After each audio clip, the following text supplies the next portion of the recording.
Boa noite, pessoal. Boa noite.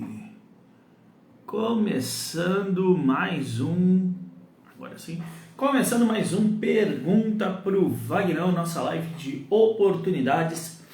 Pergunta pro Vagnão, mais uma live que faz parte do projeto Perícia Sem Segredo, onde eu compartilho aqui técnicas e estratégias para o profissional de segurança do trabalho poder atuar como assistente técnico, né, atuar de forma profissionalizada, se destacando no mercado, ganhando dinheiro com assistência técnica pericial e tendo o protagonismo aí da sua vida profissional. Então, nossa live de hoje, diretas, perguntas e respostas sem enrolação. Então, uma ótima noite a todos. Enquanto a galera vai entrando aí, eu vou abrindo as minhas normas aqui. A gente tem um caso que a gente vai analisar aqui ao vivo. Um caso aqui do Vitor. Vitor, já vou te chamar aqui na parada para a gente conversar. Então, a gente vai fazer análise de um caso ao vivo, um laudo inconclusivo. Então, como que acontece, né? Quando existe um laudo inconclusivo, como que a empresa deve se manifestar aí em função desse laudo conclusivo. Deixa eu só fazer uma paradinha aqui.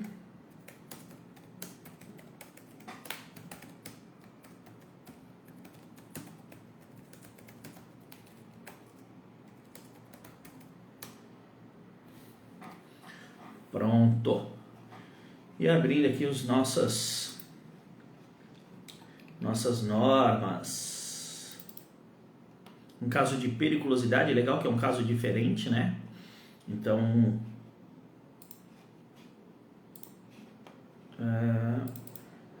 enquanto eu vou abrindo aqui, ó, já tem pergunta. Galera, quem quiser mandar pergunta, já vai mandando aí, tá? Não precisa esperar não, ó. Coloca aqui, ó, no balãozinho com ponto de interrogação, tá? Clica aqui e coloca a sua pergunta ou escreve aqui no comentário a sua dúvida, tá? Durante a análise do laudo, eu vou deixar os comentários desativados. Mas qualquer dúvida que vocês tenham, quer comentar alguma coisa sobre a análise, quer perguntar, quer divergir também, tá tudo bem, né?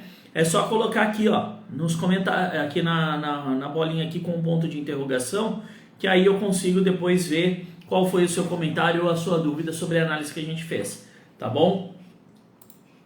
Deixa eu só abrir aqui.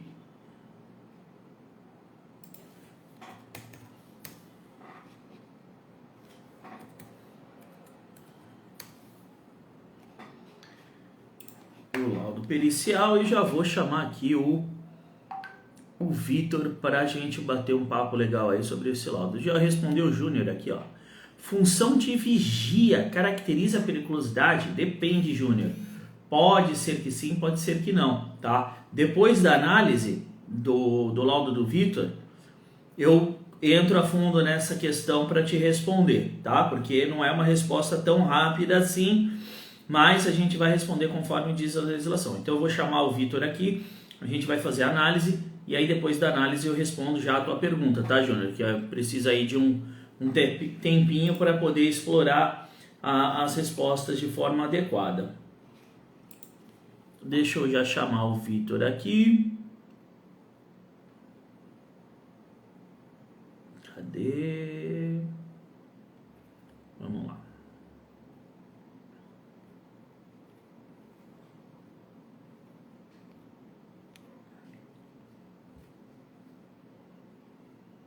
Vitor, tá aí? Não. Eu não tô conseguindo chamar. Dá um oi aí pra mim, ô Vitor, por favor, se você estiver aí. Comenta alguma coisa aqui, por favor, que eu tentei chamar aqui e não consegui. Porque às vezes a internet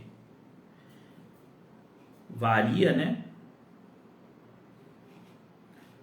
Deixa eu abrir aqui a NR16 já.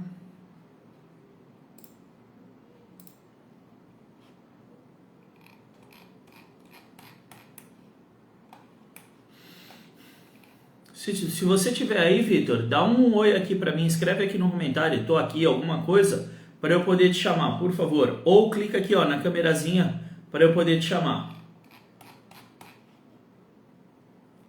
Ah, tá aqui o Vitor. Vamos ver se eu consigo agora chamar ele aqui. Aí, acho que agora vai dar certo. Para você, Vitor, por favor.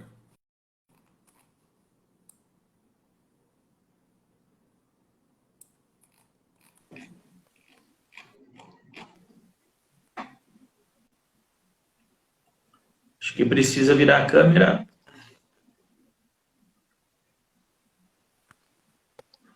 Pronto. Boa noite, Aí. Wagner. Boa noite, Vitor. Tudo bom, cara? Tudo bem? Que bom, que bom. Tá me escutando bem? Estou ouvindo bem. Legal. Então, galera, eu desativei os comentários. Quem quiser fazer alguma pergunta sobre a análise que a gente vai fazer, quiser fazer algum comentário, escreve aqui embaixo, onde tem um balãozinho com ponto de interrogação, a sua dúvida, o seu comentário aí, que depois a gente consegue ver todas, tá? Bom, vamos lá. Dá uma geral pra gente, Vitor. Para quem que você está trabalhando, se é reclamante, se é reclamada, se você é técnico, engenheiro, o que é esse caso, né? Uma geral aí sobre o caso para a gente poder entender o contexto como um todo e depois a galera entender a análise que nós vamos fazer. Tá ok. Bom, eu sou engenheiro de segurança do trabalho, né? E esse caso aí foi indicação de um amigo, engenheiro também, né? Que já tinha atuado em outras perícias para essa empresa. E o caso basicamente é de um ex-funcionário, né? Eu estou atuando para a reclamada, né? E é de um ex-funcionário que entrou na justiça contra a empresa, alegando doença ocupacional, né?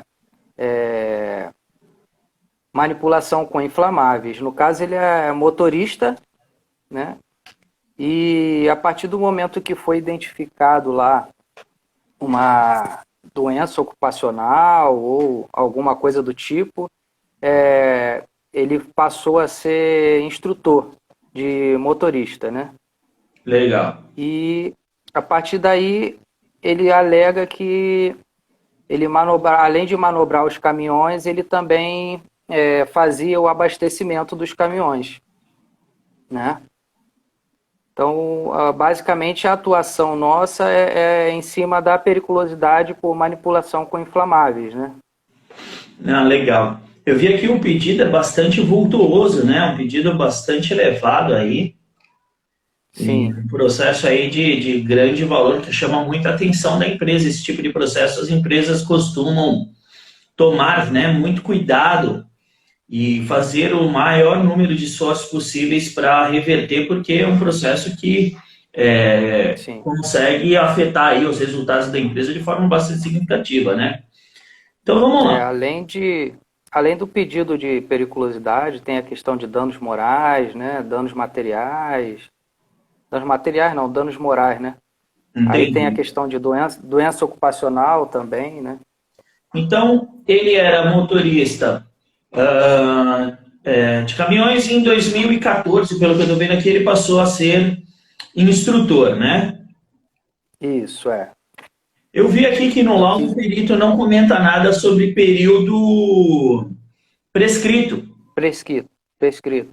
Ele não comenta nada aqui, não sei se passou batido por mim ou se realmente ele não comenta. Na verdade, na documentação,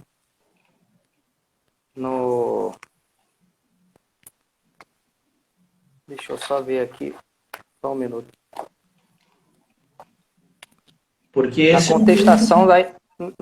na contestação da inicial, a empresa se referiu a isso, né? Ao período prescrito que... Mas o perito não, né? O perito não, no laudo não. E aí? Travou? E vamos ver se volta.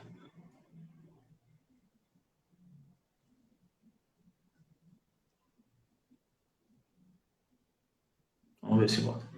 E aí, galera, essa questão do período prescrito diz respeito aos últimos 5 anos, chamada prescrição quinquenal, né? Que são somente os últimos 5 anos que devem ser avaliados. Na Justiça do Trabalho existe esse ordenamento. Opa, voltou. Então, assim, é importante, né, a questão de apontar a prescrição quinquenal de modo a você já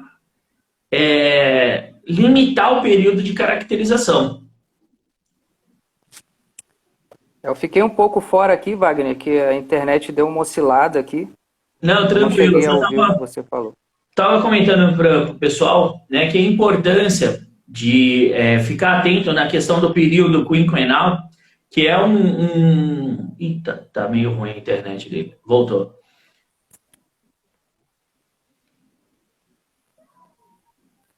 Acho que agora voltou.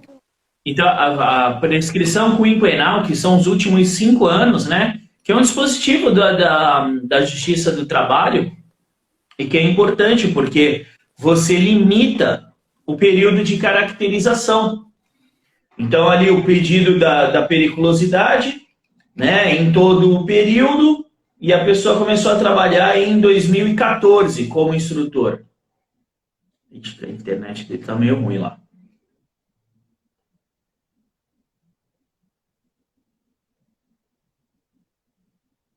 Vamos ver se volta. Então, a pessoa começou a trabalhar em 2014. E pela data que o processo foi colocado na Justiça, dezembro de 2020, a pessoa começou a trabalhar em fevereiro de 2000. Ih, caiu o Vitor aqui. Assim que voltar, dá um ok para mim, Vitor. Então, a pessoa começou na função de instrutor em fevereiro de 2014. Só que ela entrou com a ação em dezembro de 2020. A ação vê os últimos 5 anos, então a gente volta em dezembro de 2015. Então, só o que aconteceu a partir de dezembro de 2015 para frente que deve ser avaliado. Só nessa brincadeira do período prescrito, a gente já consegue a descaracterização de quase 2 anos do adicional de periculosidade, pelo que o perito escreveu no laudo pericial, né? Porque o perito não fez nenhuma consideração sobre a questão da prescrição quinquenal. Então, tem que ficar ligado em todos os detalhes. E é por isso que a gente sempre fala em obter o melhor resultado possível, tá? Para que a gente possa buscar tudo aquilo que existe de informação, de ferramenta para a gente gerar o resultado para o cliente. Quando der... Deixa eu ativar novamente os comentários aqui. Opa, peraí. Aí, agora sim. Quando voltar, dá um ok para mim, ô Vitor, por favor. Então, a questão do período quinquenal, da prescrição quinquenal, é muito importante nesse sentido. Você já começa a limitar... Você já começa a limitar o período em que há caracterização. Com isso, você já começa... Já vou te chamar aqui de novo, Vitor.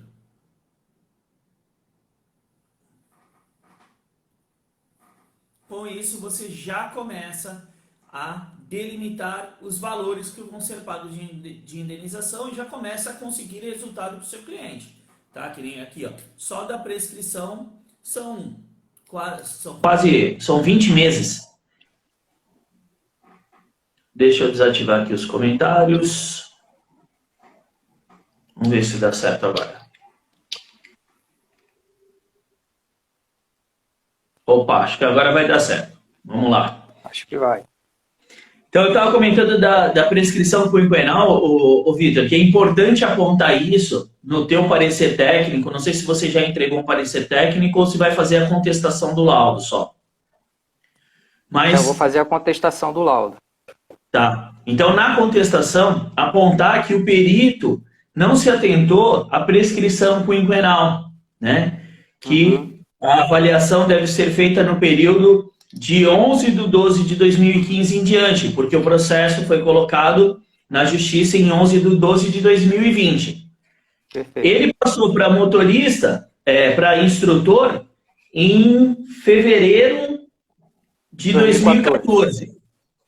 Então, só nessa questão aí da prescrição quinquenal, você consegue já livrar 20 meses, quase 2 anos de caracterização da periculosidade. Então, é importante apontar isso na sua contestação, tá? Uhum. E aí o perito deu um laudo inconclusivo. Sim. Tá? Ele deixou em aberto para a decisão do juiz, né, basicamente. Caso a empresa, né, caso o juiz interprete que a empresa tenha razão, ele não tem direito à periculosidade, né? E interpretando a versão do reclamante, ele teria direito à periculosidade, né? São duas versões, a palavra de um contra a do outro, né? Entendi. Então vamos. Aí a questão é diretamente em cima do abastecimento dos caminhões. Isso, Ele fala que abastece de 2 a 3 por dia, cerca de 30 minutos cada um, né? exatamente. E aí a reclamada fala que existiam pessoas específicas para fazer essa atividade. Isso, que recebiam o adicional de periculosidade. Dois Essas pessoas funcionários. estavam na empresa? Estão ainda na Não, empresa? não, um funcionário ainda está, o outro não. E ele estava no momento da perícia no local? Não, não estava. E o perito não quis, ele não tentou conversar com ninguém sobre verificar essa questão, se a pessoa abastecia ou não, conversar com um paradigma, alguma coisa assim?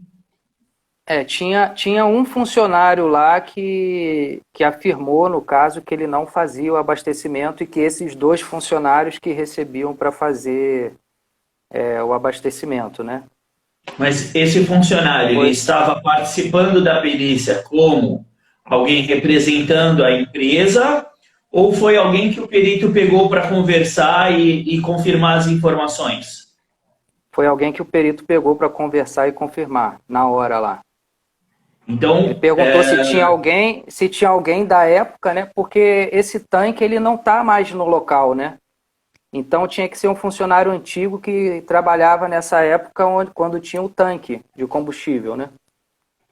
Então legal. esse funcionário confirmou que Ele, não tinha, que não fazia o abastecimento. o funcionário afirmou que ele próprio ou que o reclamante aqui que não fazia? Que o reclamante não fazia, que existiam outros dois funcionários que realizavam e recebiam a periculosidade por isso. O perito pegou o nome desse funcionário? Sim. Não, desse funcionário não. Não. Inclusive ele não Ele, colocou no laudo, né? justamente, é isso que eu estou vendo aqui. Ele nem perguntou o nome do funcionário inteiro. Não.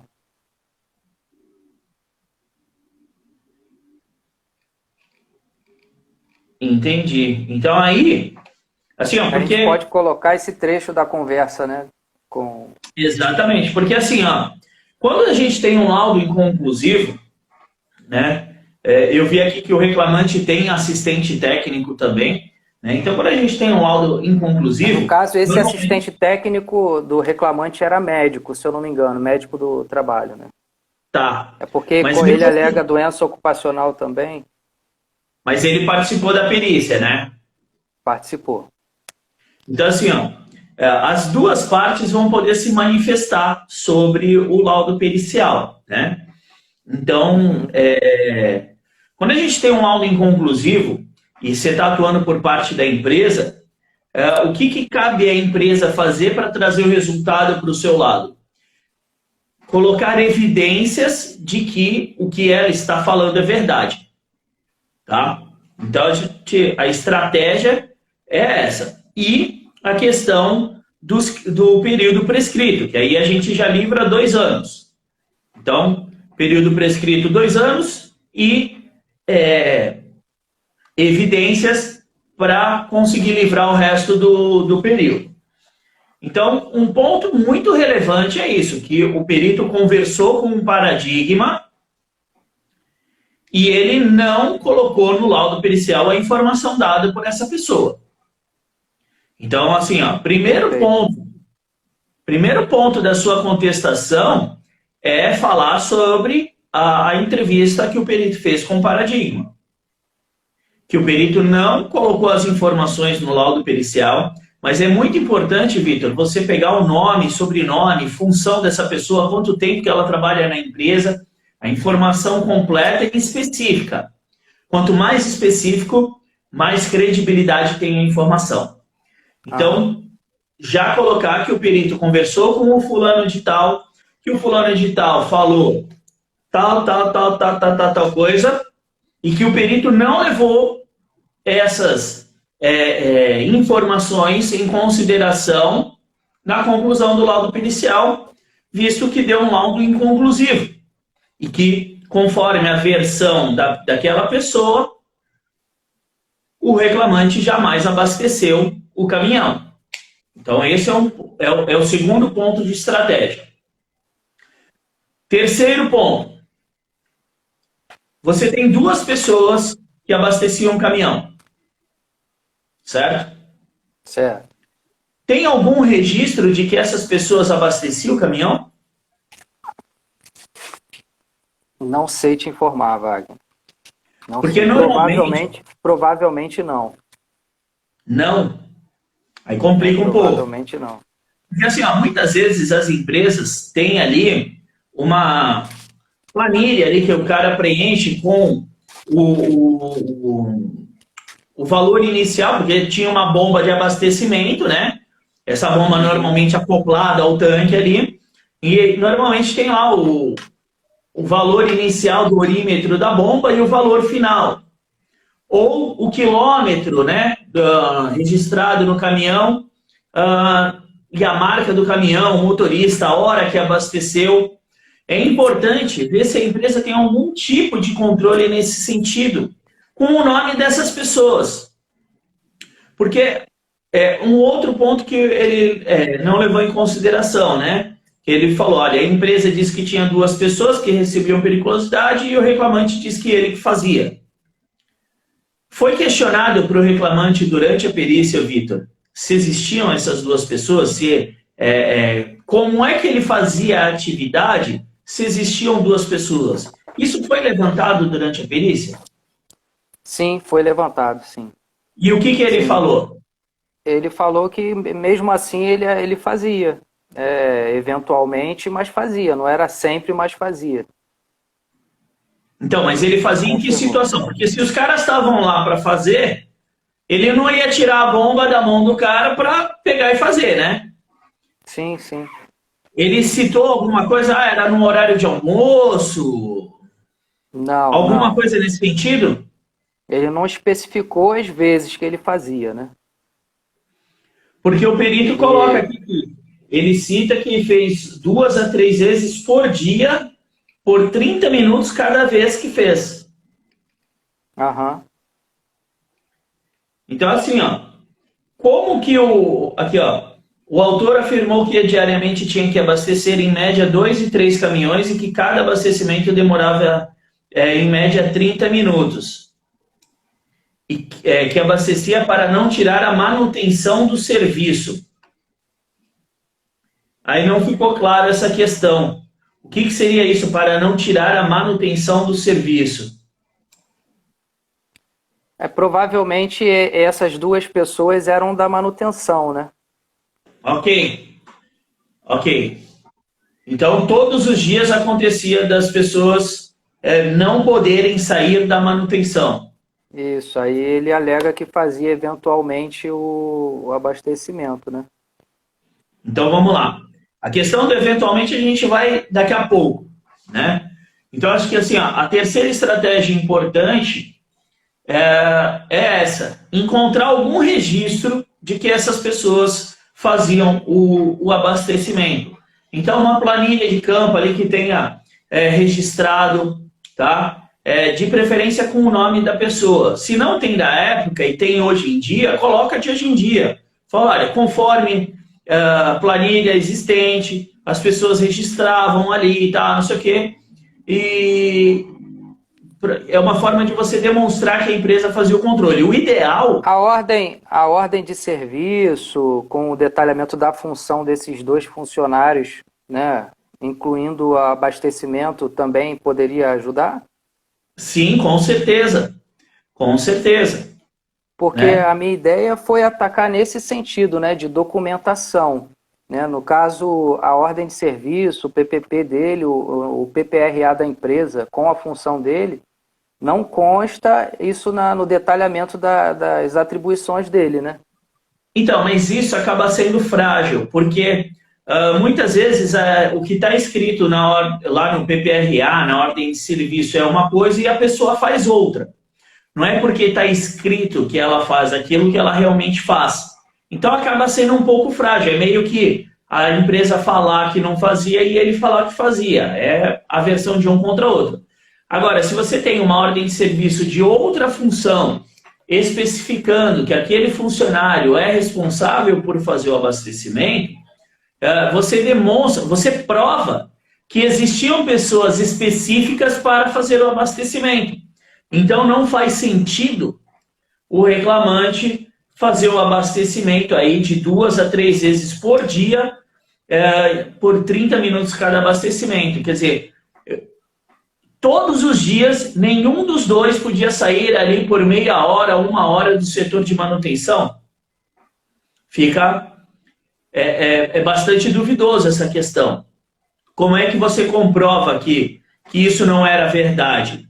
Com a ordem de serviço. Porque se já está prevista na função deles que eles vão fazer o abastecimento, não é razoável isso. Né? Então, entra mais um ponto. Tá?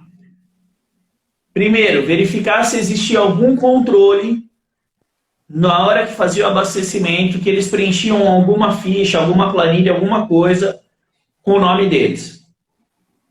Para provar que eles faziam.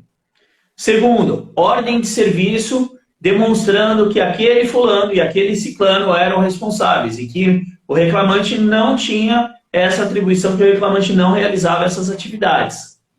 E aí, depois, você vem com a questão do eventual, né? Falou que em uma eventualidade ele pode até ter realizado essa atividade, mas na impossibilidade, somente e tão somente na impossibilidade de que os dois funcionários, o fulano e o ciclano, não pudessem sair do setor de manutenção para realizar o abastecimento.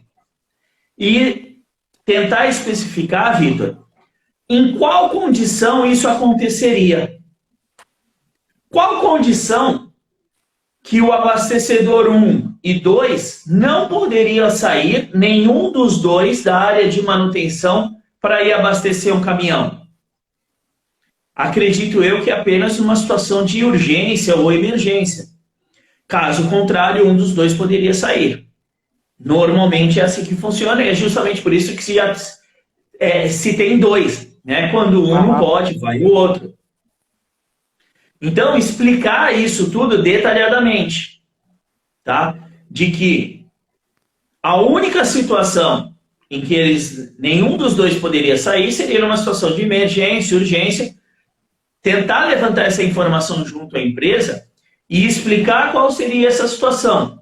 Inclusive, tentando, Vitor, quantificar quantas vezes isso aconteceria num mês.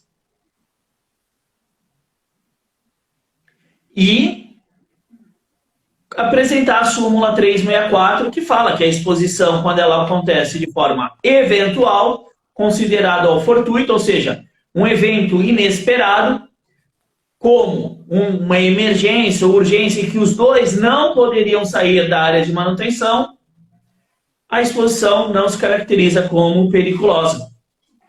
Tá? E aí, transformar isso tudo em perguntas. Então, a questão do paradigma que foi ouvido e o perito não levou em consideração. A questão da planilha, qualquer tipo de evidência de que eles faziam o abastecimento dos caminhões, ordem de serviço desses dois funcionários, e em qual situação nenhum dos dois funcionários poderia deixar o setor de manutenção para que o reclamante tivesse que fazer o abastecimento. Então, levantar esses pontos e depois transformar isso tudo em perguntas.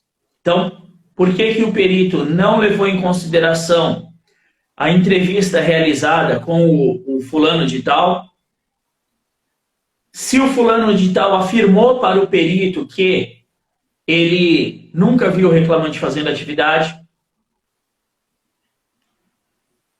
se o perito... Isso seria na própria contestação, né? Essas perguntas. Isso. Ou seria nos quesitos posteriores?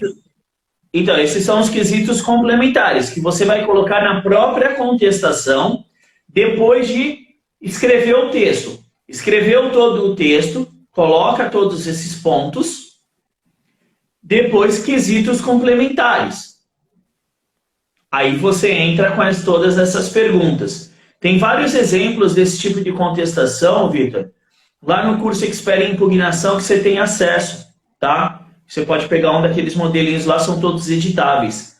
Então vai te ajudar nessa estrutura aí.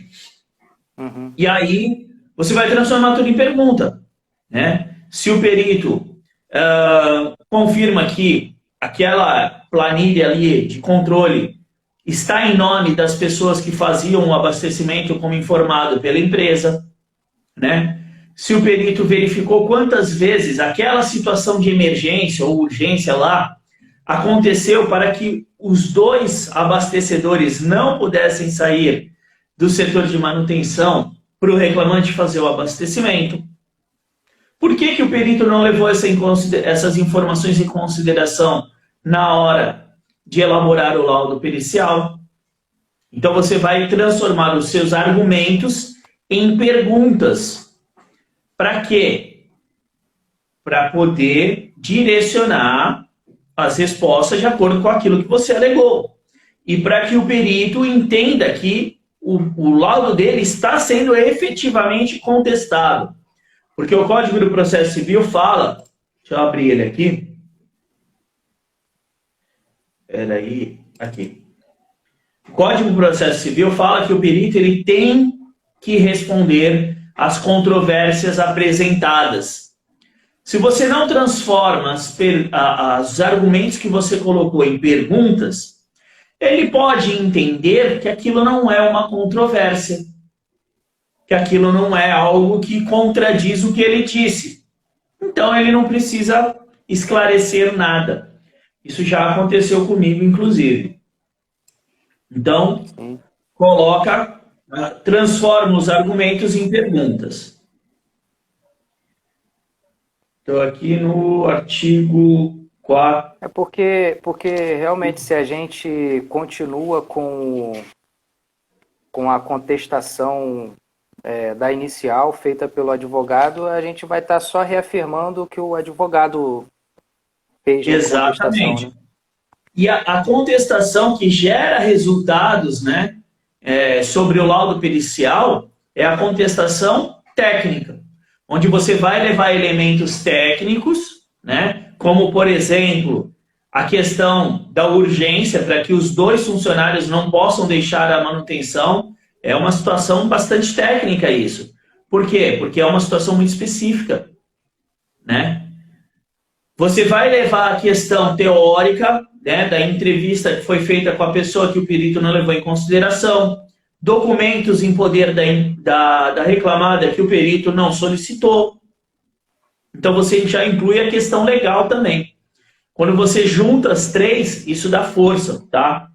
Aqui, ó, artigo 477, parágrafo 2º, fala o seguinte: o perito do juízo tem o dever de, no prazo de 15 dias, esclarecer ponto sobre o qual exista divergência ou dúvida de qualquer uma das partes do juiz ou do órgão do Ministério Público. Então, se você não faz a pergunta, ele pode achar que não existe divergência, não existe dúvida, porque é só uma argumentação e não uma pergunta, entendeu? Então, é muito importante transformar tudo em perguntas, tá?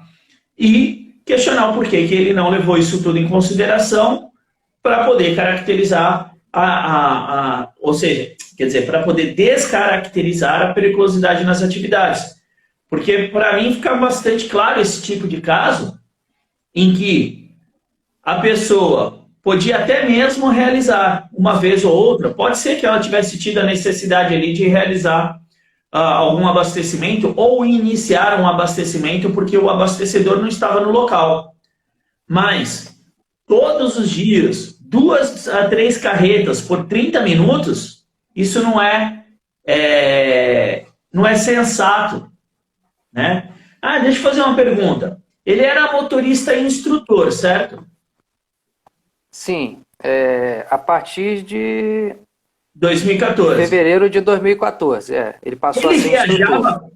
Ele viajava com os motoristas iniciantes? Não.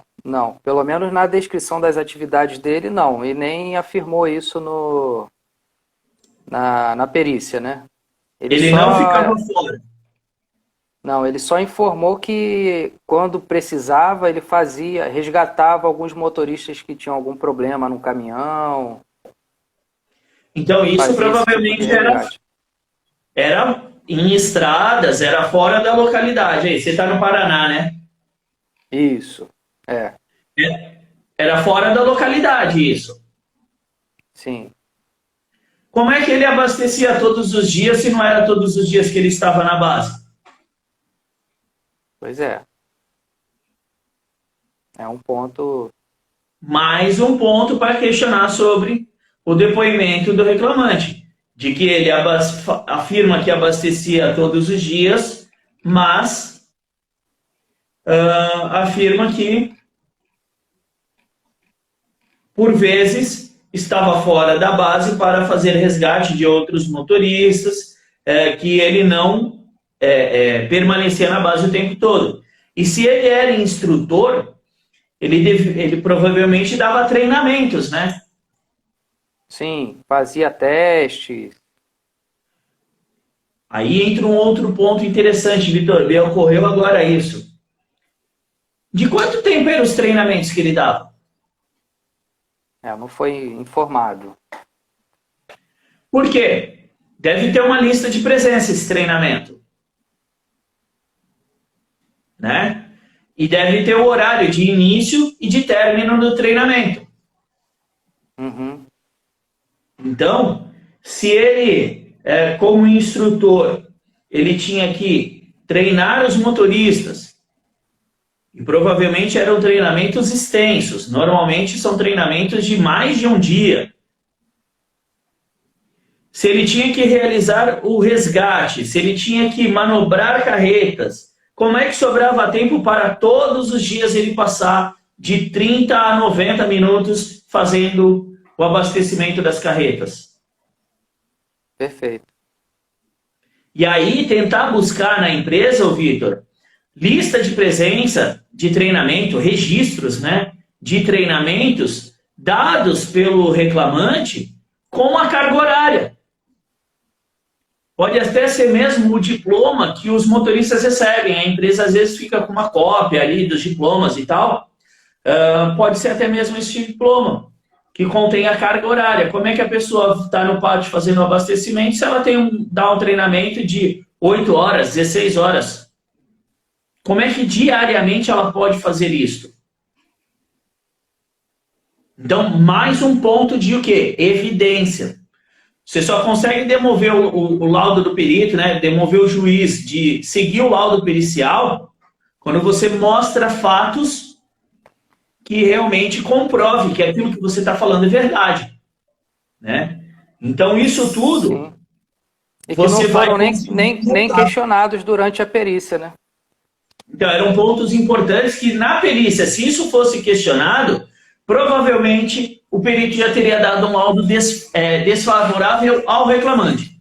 Não teria caracterizado a periculosidade. Por isso que sempre antes da perícia é muito importante fazer toda a análise do caso, para entender quais pontos a gente vai abordar na perícia, qual a chamada estratégia que a gente vai usar na perícia, né? Se ele é motorista e é instrutor, ele dá treinamento, a atividade dele é de treinamento. Então, isso precisa ser explorado. Porque, assim, é muito comum na perícia você chegar, né? Vai fazer a perícia, a pessoa, o perito pergunta, o que você fazia? Eu mexia com aquilo ali. Fala, não, mas peraí, eu fui fazer uma perícia semana passada em uma transportadora. E aí o pedido de periculosidade, porque o reclamante ficava perto de caminhões de óleo e para ele aquele óleo era inflamável. Primeira coisa que ele falou, o perito falou, o que o senhor fazia? Ah, eu ficava do lado dos caminhões de óleo. Falei, não, mas peraí. Qual era a sua atividade no dia a dia? Diariamente, o que você fazia? Aí ele começou a falar, conclusão. O caminhão, primeiro que ele falou que o óleo era inflamável, né? Primeira coisa, o óleo não era inflamável. E o segundo, ele precisava ir no pátio para chamar os caminhoneiros para fazer um carregamento de um determinado produto. E nesse pátio existiam alguns caminhões com óleo, que não era inflamável. E ele fala que ficava o dia inteiro do lado desses caminhões. Ele ficava nesse pátio 5 minutos por dia. Então, é muito comum isso na empresa, né? A pessoa, ela, na perícia. Ah, não, eu abastecia.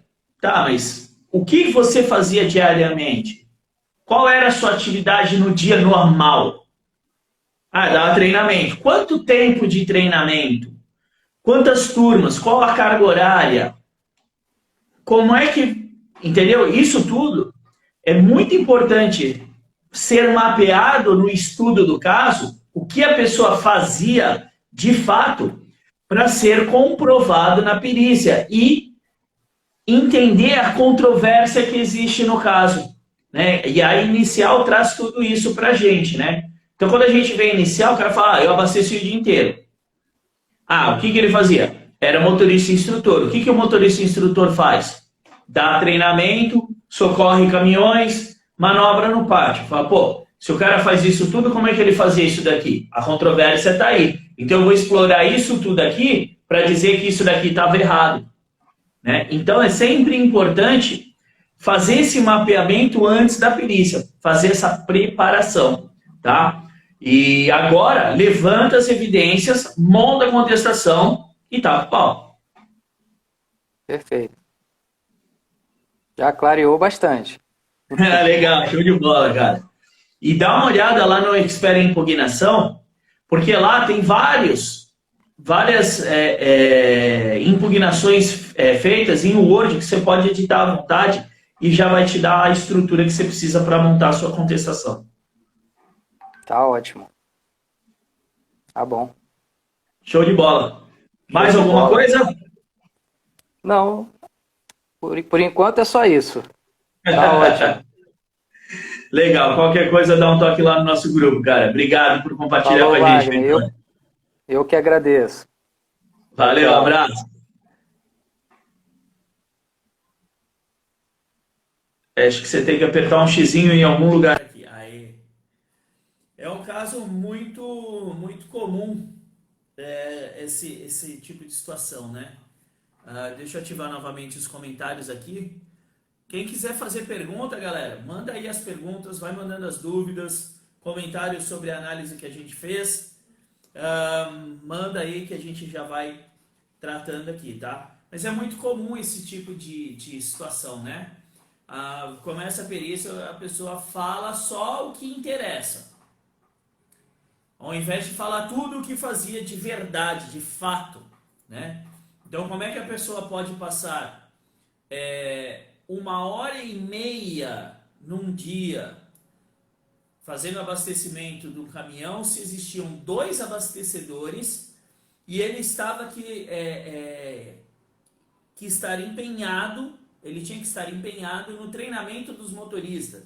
Muitas vezes nem na base ele estava, né? Então, é totalmente fora de contexto esse tipo de situação, essa colocação de que todos os dias fazia o abastecimento. Né? Então, é importante levar as informações completas para o momento da perícia, para que possa deixar tudo bem claro para o perito, mas entendo que houve uma falha do perito também nesse caso, porque ele não explorou a fundo tudo que precisava ser explorado para poder fazer a análise adequada, né, do processo. Ele tinha que ter explorado mais para não dar um laudo inconclusivo, né, justamente em que momentos ele fazia o abastecimento, se haviam duas pessoas, e nem falar que para que as pessoas não saíssem do momento da manutenção. Tá, mas quando que os dois não podem sair? O papel do perito na perícia é elucidar todos esses pontos controversos. É para isso que ele está lá. Então, foi uma falha aí do perito também não ter, né, realizado todas as questões necessárias para poder elucidar o caso e dar o melhor resultado possível para o juiz, né? Então, também o perito não fez o trabalho adequado aí nesse caso. Mas, levantando todas essas evidências, tenho, penso que a chance de eu conseguir a descaracterização da periculosidade acaba sendo bastante razoável, bastante grande, porque você vai provar que aquilo que era falado não é verdade. E aí o reclamante não vai ter como provar o contrário, de que todo dia ele fazia, né? Então, conseguindo essas evidências, a chance de obter êxito acaba sendo bastante elevada no meu entendimento. Vamos lá, galera. Pergunta aí. Vou ver a pergunta que foi deixada aqui. O Rony aqui, ó. Aqui o abastecimento emite em PT, a permissão de trabalho. É uma ótima prática, Rony, porque aí você tem rastreabilidade, né, de quem fez o abastecimento. Realmente, é sempre importante a gente registrar tudo que eu sempre falo isso para os meus clientes. Registra tudo que é feito. E como é que é feito esse registro? De diversas formas. O Vitor, não sei se o Vitor ainda está aqui, mas ele pode estar. Mas senão depois ele vê a live, vai ficar gravada. Câmeras, tá? Câmeras de monitoramento. Você pode puxar as filmagens, ô Vitor, para provar que os dois abastecedores que realizavam o abastecimento, tá? Então, através das imagens da câmera de segurança, você também consegue comprovar de que os abastecedores é que realizavam o abastecimento. Então, mais um elemento probatório para que seja considerada a descaracterização da periculosidade. Tá, Vitor? Fica mais essa dica aí. Bom, vamos lá aqui para a galera que está comentando aqui. Nilson, Marcelo Ezequiel, boa noite. O Giclésio, insalubridade e radiação não ionizante. Tem que colocar a pergunta, o Giclésio, qual é a sua dúvida? Plantio de bananeira, que nem sol tem. Bom, eu já fiz uma live falando sobre a questão da radiação não ionizante em função da exposição solar, que não há previsão legal para a caracterização da insalubridade, tá? O Giclésio. Dá uma olhadinha no meu canal do YouTube, Perícia Sem Segredo, entra lá no canal do YouTube, já se inscreve lá no canal, não esquece de se inscrever para receber os vídeos novos que saem, inclusive o vídeo como esse que eu fiz de insalubridade por radiação não ionizante em função de atividades a céu aberto, tá? Por que não caracteriza? Então entra lá no YouTube, se inscreve no canal, busca lá na playlist de lives que tem esse vídeo lá explicando direitinho, tá? E aí já deixa o like lá no vídeo também, dá uma força. Marcelo, acabei de receber o laudo do parecer do perito. Gente, que é ruído químico. O Cleilson, às vezes era amigo dos responsáveis pelo abastecimento e ficavam lá batendo papo. Isso não existe, né, Cleilson? Amizade na empresa não pode existir, né? Quando a gente fala em negócio, não pode existir essa questão da amizade. Mas eu vou te falar, Cleison, que nesse caso nem me parece que tenha sido isso. O que me parece de verdade é que a pessoa superestimou o que fazia para poder ter o que pedir, né? Mas se a empresa, acontece um caso como esse que você comentou, que o responsável pelo abastecimento permite que pessoas fiquem perto para bater papo e a empresa vê um negócio desse, advertência para os dois. Isso pode gerar até mesmo uma demissão por justa causa, porque está colocando uma outra pessoa em situação de risco. Ruído deu favorável, agora químico em sódio, hidróxido de sódio, ácido sulfúrico. O que realmente tem que fazer é investigar e concluir as evidências. Exatamente. Giclass, quero fazer seu curso de perícia. Então, Giclass, meu curso não é de perícia, é de assistência técnica pericial, é para atuar como assistente técnico, não como perito, tá? Mas clica lá no link que tem lá na minha bio, que você vai ter acesso a uma página onde você pode entrar na lista de espera para a próxima turma, tá? Quando vai ter uma próxima turma, Vagnão? Não sei. A galera entrou agora em abril, né? E aí eu estou trabalhando esse pessoal para que eles possam se desenvolver quando nós entendemos aqui que eles já estão começando a caminhar com as próprias pernas, minimamente a gente planeja a abertura de uma próxima turma. Pode demorar 4 meses, como foi essa, que demorou 4 meses para abrir uma nova turma, pode demorar 2 meses, pode demorar 3 meses, já teve casos de 1 mês e meio, tá? Depende de como é o desenvolvimento dessa turma. Mas eu estou gostando muito dessa turma, muito mesmo. Aliás, vou deixar aqui o parabéns, eu vi que a Larissa, ela tá por aqui, não sei se ela ainda tá, mas ela estava por aqui, a Larissa Petri. Em 9 dias de curso, ela conseguiu já uma parceria e já uma perícia, R$ 1.500 já pagou o curso. 9 dias de curso, ela já conseguiu pagar o investimento no curso. E sobrou dinheiro. Então, quem quer faz, quem não quer arruma desculpa. Né? Então, fica ligado aí quando abrir a próxima turma para poder aproveitar. Tá aqui, ó, a Larissa Petrin. Tava por aqui, não sei se ainda tá. Se estiver por aí, Larissa, dá um oi pra galera, por favor.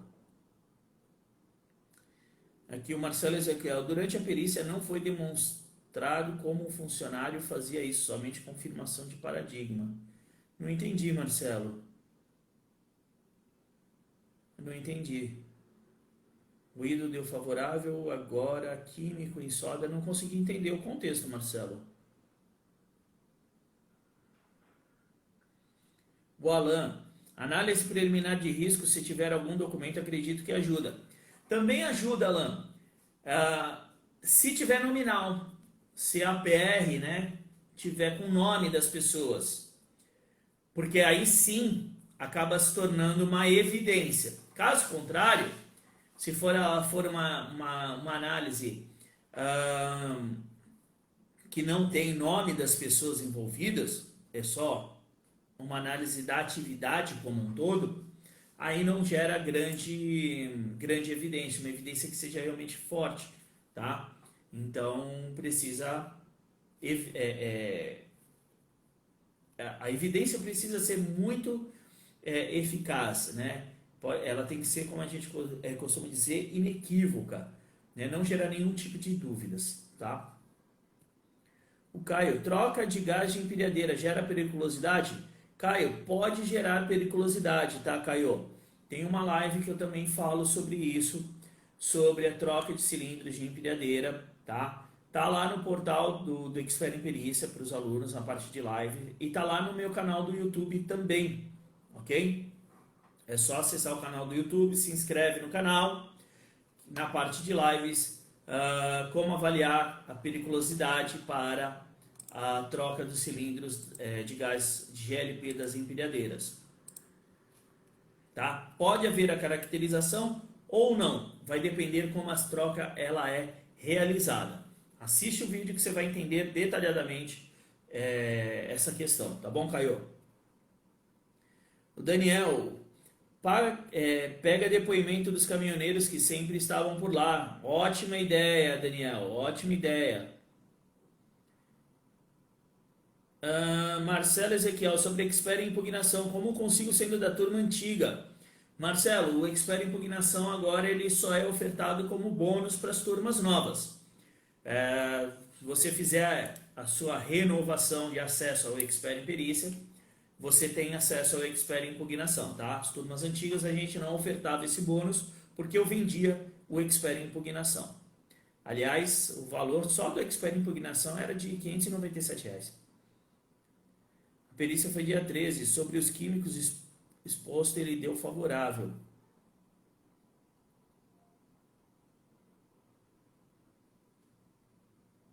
Utilização de químicos.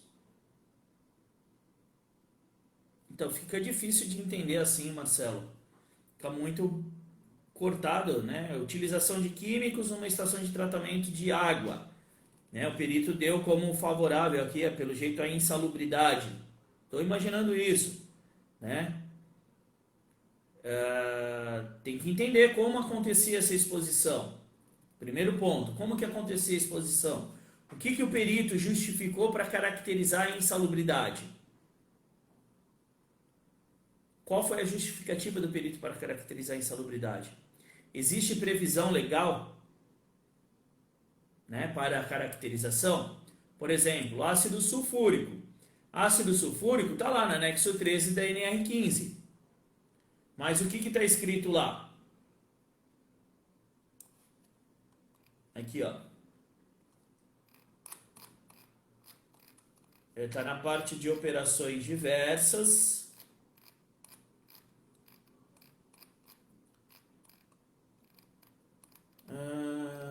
Insalubridade em grau médio. Fabricação e manipulação de ácido oxálico, nítrico, sulfúrico.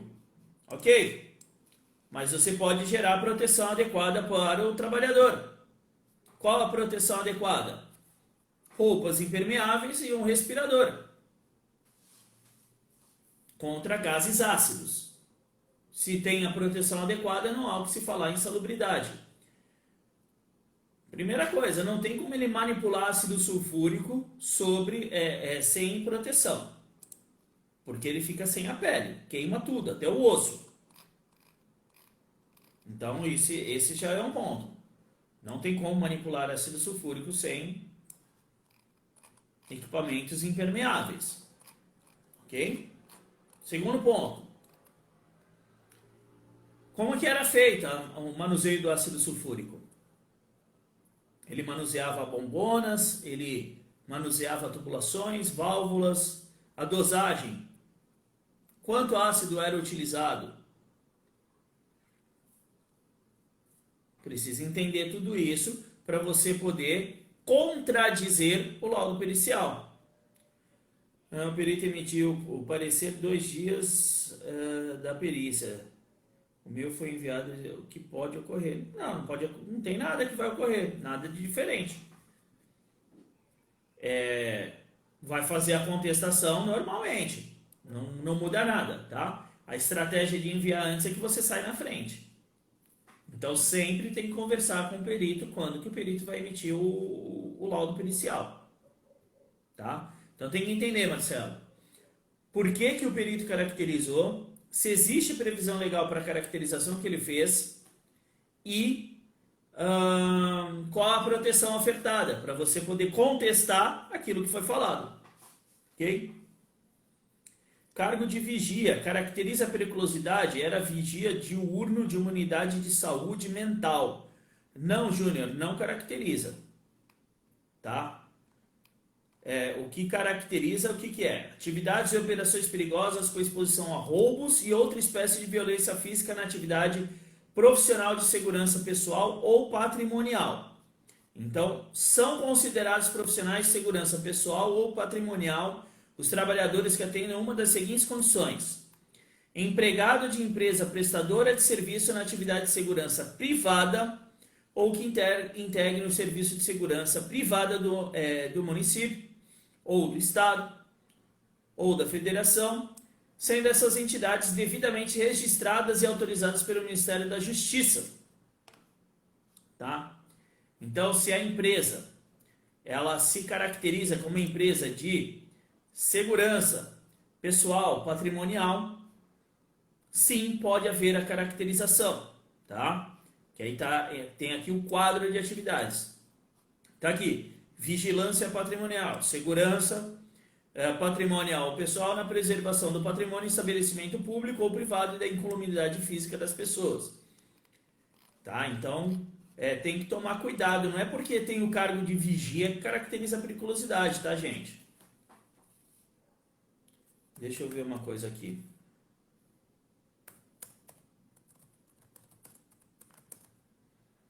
Inclusive, ô Júnior, é Júnior? Ô Júnior, eu já fiz uma live sobre isso, tá? Depois dá uma olhada lá no meu canal do YouTube também. que eu já fiz uma live tratando sobre esse tema. Vai lá na aba de lives, lá na playlist, que você encontra lá, tá bom?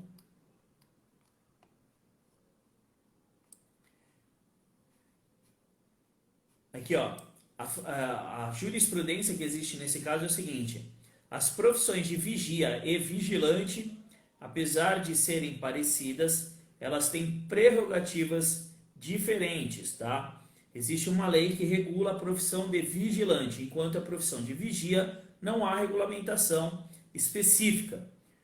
O exercício da profissão de vigilante exige aprovação de curso específico de formação, exame de saúde física, determinadas outras coisas. O vigia não precisa de nada disso, tá? Então, tem que tomar cuidado essa questão, porque não é qualquer atividade de vigilância que gera aí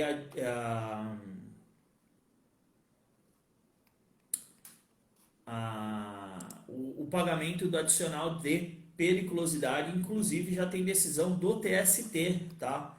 Nessa questão. Aqui, ó, atividade de vigia não enseja o pagamento do adicional de periculosidade. Segunda turma do Tribunal Superior do Trabalho, reafirmando jurisprudência da Corte, decidiu que a atividade de vigia não enseja o pagamento do adicional de periculosidade. Isso daí foi em função de um recurso de um processo de 2015. Para o TST, a função de vigia, diferentemente do vigilante, não expõe o empregado a risco de roubo e violência física. Ok? Então, não é só porque a pessoa é vigia que tem direito à periculosidade, tá bom? Mas olha essa live que eu fiz lá no canal do YouTube, já aproveita e se inscreve no canal lá também, ô Júnior. O Elifas, você já atuou em algum caso onde o pedido de insalubridade com relação ao Covid? Não, ô Elifas, mas tem alunos lá no grupo do Expert em Perícia, lá no Telegram, que já atuaram, tá? Mas não muda nada com relação à questão do agente biológico. Proteção adequada descaracteriza totalmente a insalubridade. Mas coloca a tua dúvida lá no grupo do Telegram nosso, que tem algumas pessoas lá que já atuaram nesse tipo de caso, e aí a gente consegue tratar lá esse caso, tá bom? Vamos ver aqui se tem mais alguma. Caso o argumento não seja plausível, a defesa de utilização de EPI, o que posso argumentar na impugnação? Aí teria que olhar o laudo, né, Marcelo? Não dá para fazer assim sem analisar. Mas você tem que argumentar tecnicamente. Como é que o perito chegou à conclusão que ele chegou? Qual a análise que ele fez? Né? Qual a metodologia que ele utilizou para chegar à conclusão de que era insalubre? Então tem que entender o motivo que ele caracterizou, tá?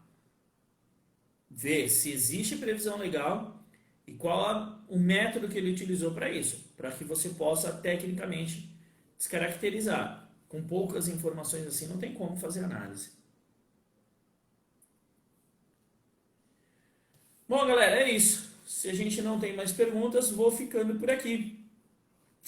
Pergunta para o Vagnão sempre quarta-feira, né? Essa semana a gente resolveu fazer aqui na terça, para poder ir voltando aos poucos aí as nossas atividades. Tiramos alguns dias de descanso. E semana que vem, não sei como é que vai ser, a gente ainda está vendo, porque eu vou estar em viagem. Eu tenho uma perícia quarta-feira que vem em Vitória, uma perícia coletiva em Vitória, então não sei se terça-feira eu vou conseguir fazer a live perícia na prática. Vamos ver se vai dar certo, porque eu vou estar no hotel, às vezes a internet é ruim e tal, então vamos ver se dá certo, tá? Por isso que a gente já resolveu fazer o Pergunta para o Vagnão hoje, ok? Bom, valeu, Marcelo. Bom, galera, então é isso. Aqui, ó, Maurício. Sou da turma anterior a essa nova. Vamos ter acesso aos simulados também ao vivo? Já está disponível na plataforma, Maurício. Os simulados da sua turma acabou agora em março.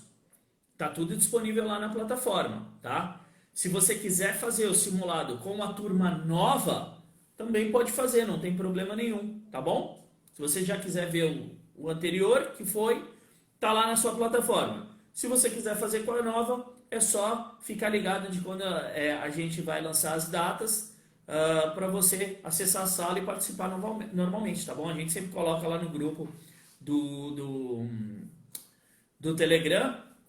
Então a gente sempre coloca lá, aí é só você acessar a sala e entrar lá no simulado da turma nova, não tem problema, tá? Pode fazer quantos quiser.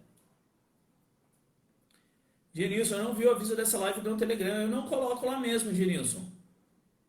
Normalmente não coloco lá no Telegram, não. Só aqui direto no Instagram, tá bom? Então é isso, galera. Uma ótima noite a todos. Fiquem com Deus. A gente vai retornando aí. Legal, Vitor. Show de bola. Obrigado por dividir o caso aqui com a gente.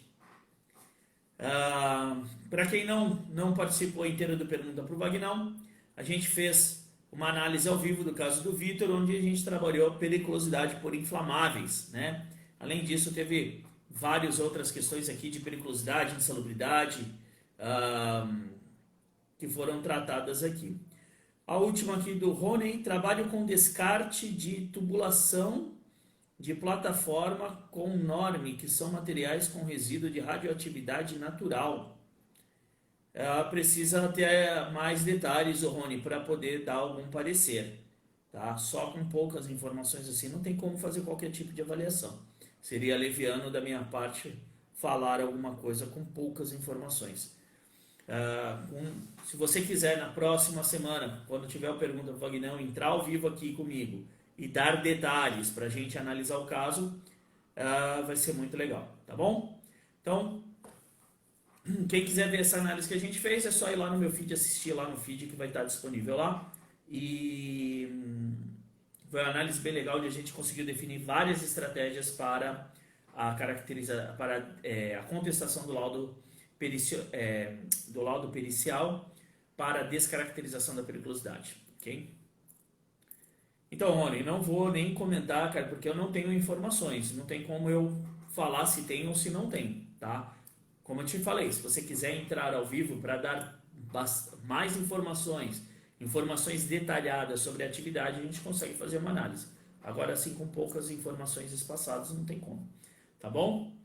Então é isso, galera. Beijo no coração, fiquem com Deus, vamos juntos. Para aqueles que estão ligados aí, querem entrar na próxima turma da Expert Perícia, vai lá no link da minha bio, já entra lá na lista de espera, que assim que a gente tiver informações sobre a próxima turma, vocês já vão receber antes de todo mundo, tá ok? Valeu, legal, Vânia, show de bola. Fica com Deus, um beijo no coração e vamos juntos. Grande abraço.